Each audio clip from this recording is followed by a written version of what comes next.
Bab 1871. Saudaraku, apakah kamu begitu kuat?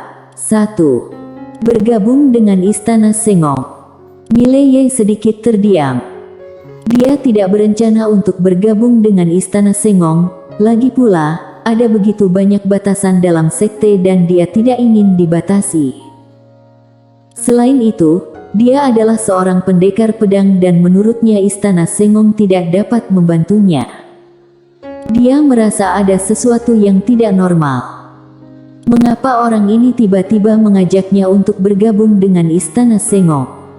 Saat ini, Daoi tiba-tiba tertawa dan berkata, "Ayo bergabung bersama." Mileye menatap Daoi, dan Daoi sedikit tersenyum, "Bagus jika ada teman. Selain itu, kamu juga bisa memperoleh pengetahuan baru." Mileye berpikir sejenak dan kemudian mengangguk, "Baiklah, aku akan menemanimu untuk sementara waktu." Sudut mulut Daoi sedikit terangkat, "Oke." Mileye melihat Oliver, "Aku akan bergabung." Oliver melirik Mileye, "Kalian berdua ikut aku." Setelah berbicara, Oliver berbalik dan pergi. Pada saat ini, Mileye tampaknya sedang memikirkan sesuatu. Dia menoleh ke arah Tetuali, menekuk jarinya, dan sebuah cincin penyimpanan muncul di depan Tetuali. Tetuali mengambil cincin penyimpanan dan melihat bahwa ada 100.000 kristal peri di dalamnya. Tetuali memandang Mileye dengan bingung, "Tuan Muda Ye." Mileye tersenyum dan berkata, "Jangan mengulangi tindakan seperti perampokan di masa depan." Setelah berbicara, dia berbalik dan berjalan ke kejauhan bersama Daoi.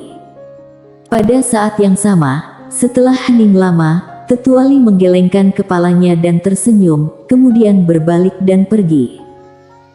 Ketika mereka melihat Mileye memasuki Istana Sengong, orang-orang di luar pintu menjadi sangat murka. Masuk melalui pintu belakang. Ternyata Istana Sengong memiliki operasi gelap semacam ini. Banyak orang keberatan di tempat. Orang itu hanya berada di tingkat alam menaiki langit. Mengapa dia bisa memasuki Istana Sengong? Mengapa? Jika dia bisa masuk, mengapa aku tidak bisa? Kenapa? Di depan pintu, pemuda itu menatap punggung Mileye yang berjalan ke kejauhan, dan mengepalkan tinjunya, "Kecurangan. Ada operasi gelap di Istana Sengong yang megah. Sungguh tidak pantas. Aku bahkan tidak ingin masuk ke sana." Di samping pemuda itu, orang lain tiba-tiba berkata, "Kak, sepertinya kamu telah tersingkirkan." Pemuda itu langsung menjadi emosional, "Itu bukan urusanmu." Orang itu. Semakin banyak orang berdiskusi di depan pintu. Masuk melalui pintu belakang.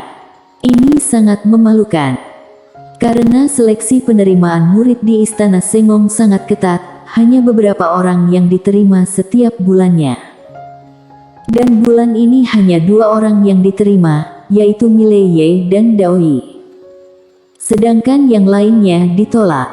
Oleh karena itu, orang-orang di depan pintu sangat marah. Seseorang masuk melalui jalur pintu belakang. Ini sangat tidak adil. Masalah ini semakin membesar. Setelah beberapa saat, berita tersebut akhirnya sampai ke Istana Sengong. Di bawah pimpinan Oliver, Mileye dan Daoi akhirnya tiba di puncak gunung. Ini adalah gunung spiritual Istana Sengong dan juga merupakan tempat tinggal para murid luar. Harus dikatakan bahwa Mileye masih sedikit terkejut. Sepanjang perjalanan, tingkat terendah di seluruh Istana Sengong adalah alam menaiki langit. Dan tingkat alam menaiki langit memiliki aura yang sangat kuat. Tidak ada satupun yang lemah. Saat ini, dia sedang memikirkan Small Cave. Small Cave ini juga setenar Istana Sengong, sehingga pasti tidak akan lebih lemah dari Istana Sengong. Ketika ia mengatakan bahwa ia bisa menghadapi Istana Sengong, sepertinya itu terlalu menyombongkan diri.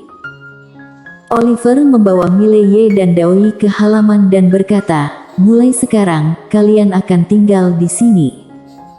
Setelah berkata demikian, dia berbalik dan pergi. Mileye tiba-tiba berkata, "Tetua." Oliver menoleh dan melihat ke arah Mileye. Mileye tersenyum dan berkata, "Bisakah kamu memberitahuku mengapa kamu menerimaku?" Oliver menegaskan, kemampuan untuk membunuh instan tingkat alam absolut bukanlah kemampuan yang biasa-biasa saja.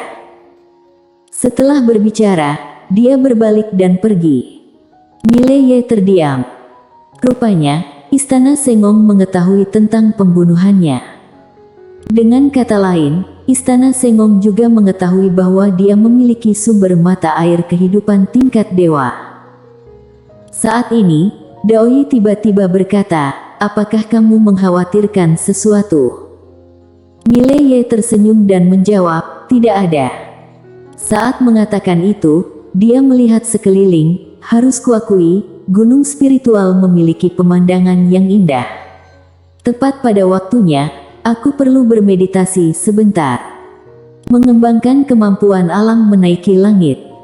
Seperti Lydia, dia juga ingin mengembangkan tingkat alam menaiki langit hingga mencapai puncaknya.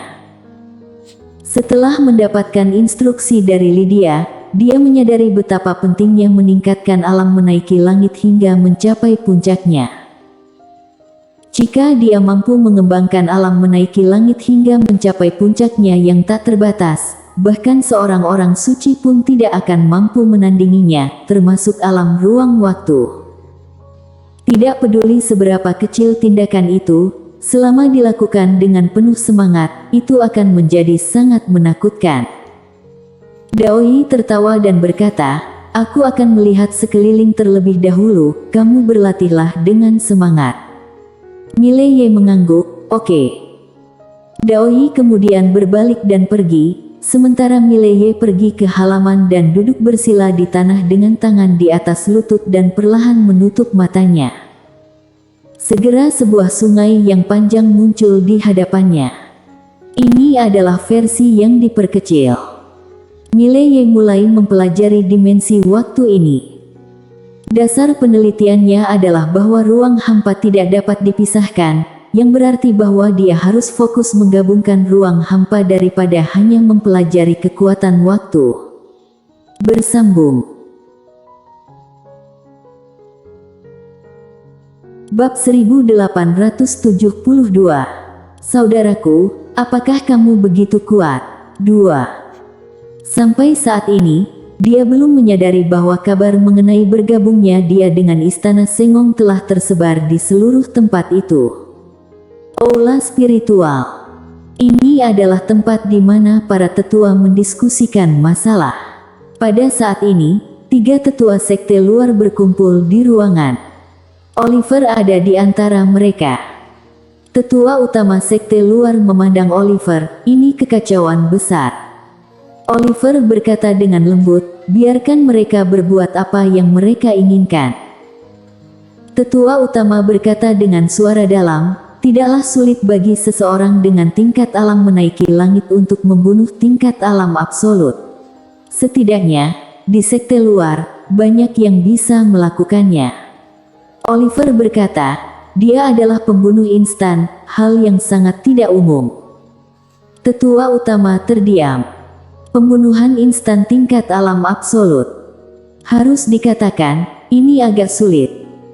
Pada saat ini, pria paruh-baya di samping tetua utama tiba-tiba tertawa dan berkata, "Menurut penyelidikanku, orang ini memiliki mata air keabadian tingkat dewa.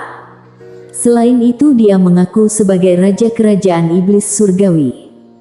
Oliver berkata dengan lembut, "Ketika Istana Sengong menerima murid, kami tidak pernah melihat latar belakang pihak lain, bukan?" Pria paruh-baya itu menggelengkan kepalanya. "Oliver, aku tidak bermaksud lain. Pria ini sangat baik, tapi asal-usulnya misterius dan aku khawatir tujuannya tidak baik." Setelah keheningan sejenak, Oliver berkata, "Linoji, kita membutuhkan seseorang yang kuat. Kalau tidak, kita semua akan terlupakan." Mendengar ini, ekspresi ketiga orang di aula menjadi muram. Faktanya, orang luar sama sekali tidak mengetahui bahwa situasi di luar saat ini sangat memprihatinkan. Selama hampir 50 tahun, tidak seorang pun dari sekte luar yang berhasil dipromosikan menjadi bagian dari sekte dalam.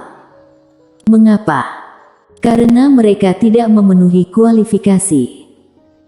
Bagi orang luar, sangat sulit untuk bergabung dengan Istana Sengong, tetapi yang tidak diketahui oleh orang luar adalah bahwa lebih sulit lagi bagi murid sekte luar untuk bergabung dengan murid sekte dalam, apalagi murid tingkat alam menaiki langit. 50 tahun. Selama 50 tahun, tidak seorang pun dari puncak spiritual yang berhasil bergabung dengan sekte dalam.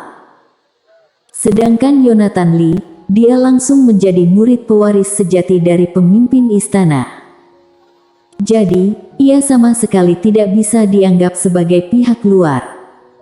Oleh karena itu, sekte luar saat ini sangat memalukan, bukan hanya dalam situasi yang memalukan, tetapi juga dalam hal sumber daya.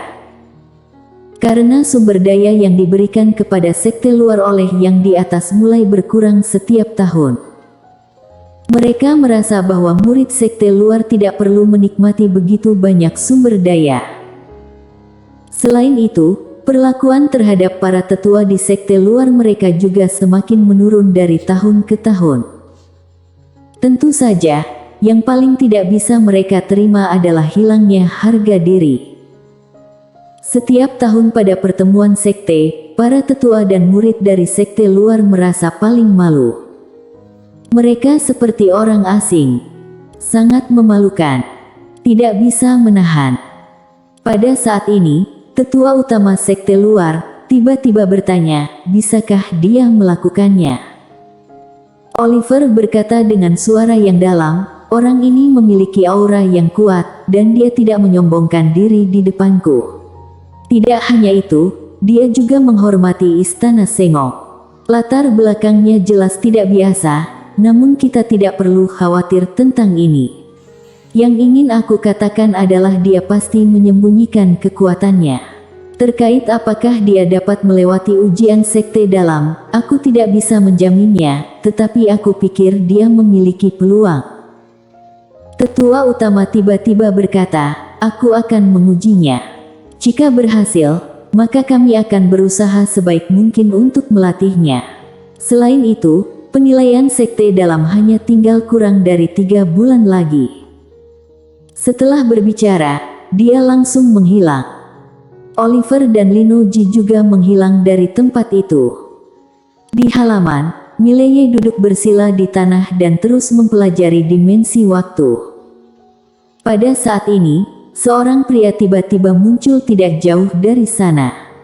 Pria itu memegang rumput liar di mulutnya, melipat tangannya dan tampak sedikit bodoh. Mileye berhenti dan berbalik menghadap pria itu, ada yang bisa aku bantu?